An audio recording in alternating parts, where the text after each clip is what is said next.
Hello everyone, तो आज हम करने जा रहे हैं ऑब्जेक्टिव 2 का क्वेश्चन नंबर 4। तो क्वेश्चन कहता है कि a block is placed on a rough floor and a horizontal force F is applied on it. The force of friction F by the floor on the block is measured for different values of F and the graph plotted between them.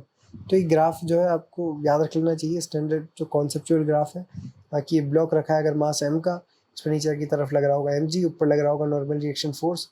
और अगर इस block को move कराने के लिए हम इस पर एक फोर्स लगा रहे हैं, फोर्स F, तो ये जो ग्राउंड का रफ सरफेस है ये इस पर अपोजिट डायरेक्शन में फोर्स लगाएगा, क्योंकि ब्लॉक की टेंडेंसी है इस फोर्स की वजह से इस डायरेक्शन में मूव करने की।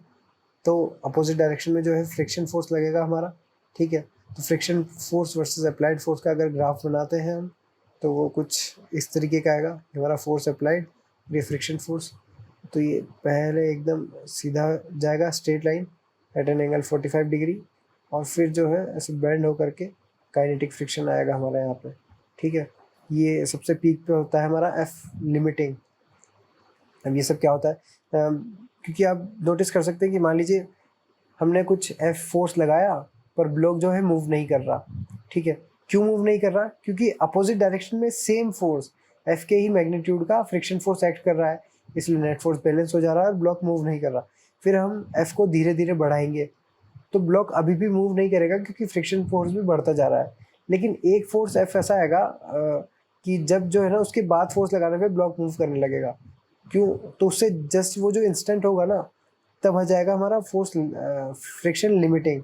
ठीक है, लिमिटिंग फ्रिक्शन फोर्स, क्योंकि फ्रिक्शन भी बढ़ता बढ़ता एक लिमिट तक ही बढ़ सकता है, जिसको हम बोल देंगे फ्रिक्शन लिमिटिंग, जिसकी वैल्यू होती है μs मल्टीप्लाई बाय n के इक्वल।